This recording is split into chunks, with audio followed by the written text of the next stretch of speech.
A subtle change with potentially far-reaching consequences. Note the word track has been dropped from test, track and trace. That's because the NHS app won't be ready for a few more weeks. Could Danish schools provide the blueprint for how British children could return to the classroom? It's now more than a month since Danish primary schools became the first in Europe to reopen following the coronavirus lockdown. And why drinks at the bar may be a thing of the past. This is Coronavirus, the latest from The Telegraph. I'm Theodora Laludis.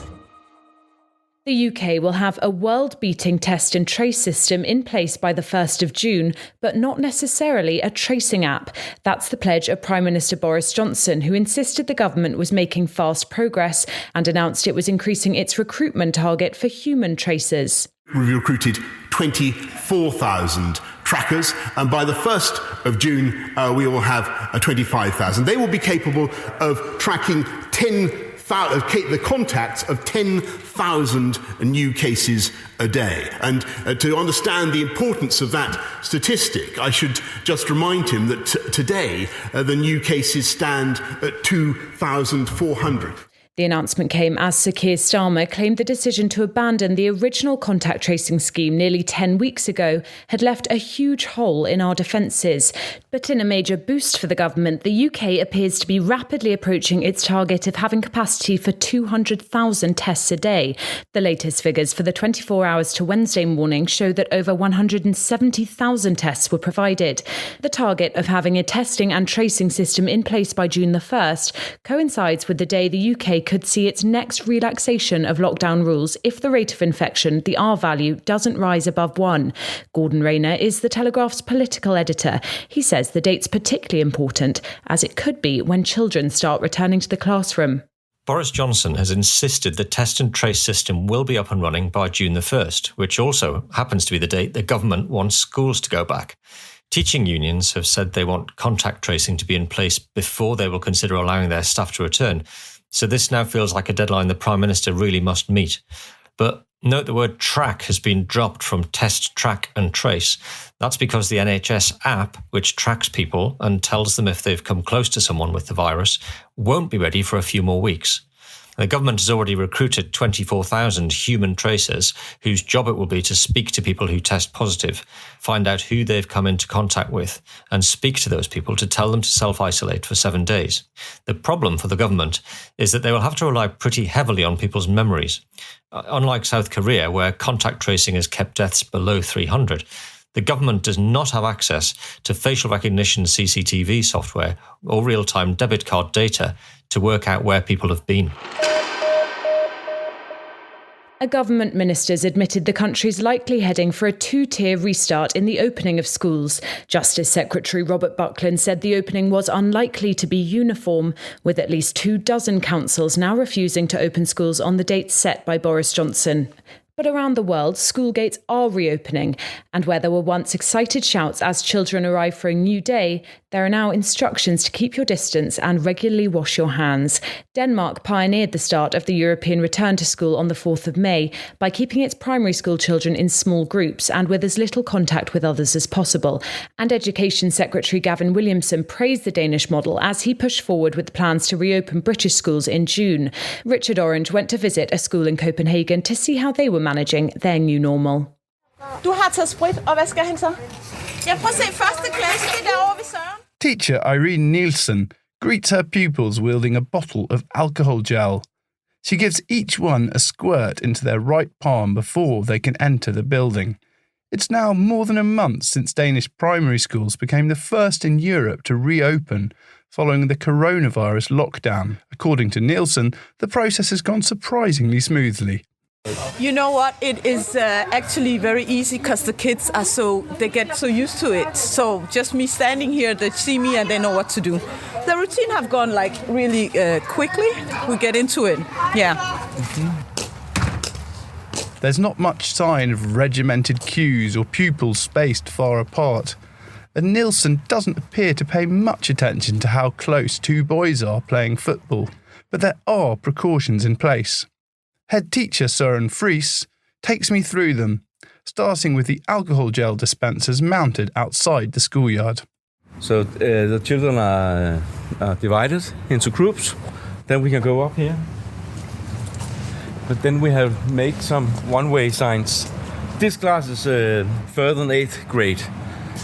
They're going in here and going out over there at staircase C. So what's the reason for that? It's because we don't want the children to transport each other too close.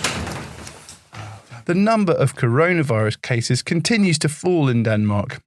And on the day I visit Lykkebo School, the country marks its first day without a COVID-19 death since March. This success has encouraged Denmark to lift restrictions further. This week, older students headed back to their classrooms. At this school, that means nearly 500 pupils altogether. On Monday, all the school are coming back to school. For now, we're about 2 meters. Between the desks? Yes. Yeah. Monday, 1 meter. So does that mean the desks will be more or less how they were before? Yes, more or less. Then they will sit at the ends of the tables. So each class can be full again. Friis says that so far social distancing has been the main challenge for the kids. The children has all the time had a big difficulty to keep the distance, especially when they are going to a break or going to play. Then it's very difficult for the children. And it's both the young and the older children. And he says that many have benefited from the smaller classes. Yes, of course. Every children would do that because you have more observant teachers to each children all the time. When the teachers only have to look at 10 and be observing us, how is it doing, how are you? And then when there's 25 pupils, it's a lot more. The biggest problem for some students, he believes, has been having to study at home. If you look at the children and their mentally wellness, I think it's been hard. I think we got a lot of work to do when they come back. So far, the reopening of Denmark's schools has been a success because it hasn't led to a surge in infections. Perhaps that reflects the skill of its teachers and the good behaviour of its pupils. But one thing's for sure, the school kids here are thrilled to be back in the classroom. Eyeshadow, cotton wool and antibody tests. Superdrugs become the first high street retailer to sell a coronavirus antibody test to the public. The finger prick blood test aims to tell you if you've ever had coronavirus. It's being sold online for £69. The companies urge people who receive a positive result from the test to continue following social distancing guidelines. So if the tests don't give you assurances of immunity, what do you actually learn from taking one? I put that question to Dr. Al Edwards, Associate Professor in Biomedical Technology at the University of Reading. These are going to become an essential tool in monitoring the disease and finding out who's had it. And they're a sort of essential tool as part of our public health management strategy. So it's more a case of tracking the disease, finding out more about how it's spreading or has spread, rather than anything that should make people suddenly start hugging their grandparents. Yeah, so absolutely. And that's the thing, is that the trouble is it doesn't eliminate any risk. And so it's not an easy answer on an individual level. And maybe that's the easiest way to think about it, is that it's not a massive benefit on an individual level to you, but it is a terribly important tool for us as a sort of population, as a society to use. And this test has a sensitivity of 97.5%. I think if you were reading this quickly, you could kind of mistake that phrase as accuracy, but there's a difference, isn't there? So the technical meaning of sensitivity is if you have 100 people infected with a disease, how many of them will you detect? So roughly 97 people tested out of that 100 will get a positive result, and only 3 of them will get a negative result even though they have been infected. I think it's also really important to realise that that is sensitivity measured in a laboratory environment. When you release a test into the real world, the performance that you get may not even be the same as when it's tested in that sort of controlled laboratory evaluation. Whereas accuracy? So accuracy is kind of a sort of fudge of all of those different factors put together. What you want is an accurate test, but you really need to understand what what that means underneath that overall accuracy to actually make any sense of what's going on. Queues of cars formed outside McDonald's on Wednesday as it reopened 33 of its UK drive-through restaurants. As Britons rushed to get their fast food fix, spending was capped at £25 per car. That's 28 portions of small fries, so I think that'll more than make up for the lack of McDonald's over lockdown. But not all restaurants have the luxury of drive-through facilities. And today, ministers were urged to be flexible in their approach to allowing the hospitality industry to implement social distancing. A trade body's published 75 pages of advice for ministers on the subject, and it shows how going out could look quite different after the days of staying in are over. Hannah Utley has the story. The future of socialising looks a whole lot calmer, but it also looks a lot less social. No more jostling to get your order in at the bar, no large groups in pub gardens, and no chance of striking up a conversation on the treadmill. They'll be kept distant under new proposals issued to the government. The plan, drawn up by trade body UK Hospitality, provides a glimpse into a new socially distanced world when Britain reopens. The guidelines deal a blow to fans of all you can eat. They're recommending an end to the hotel buffet. Tips will become digital to minimise the handling of cash, which could harbour the virus. And if your food's a bit tasteless, bring your own salt and pepper. The body's recommending shakers and condiments are no longer placed on tables when the UK's restaurants finally open their doors.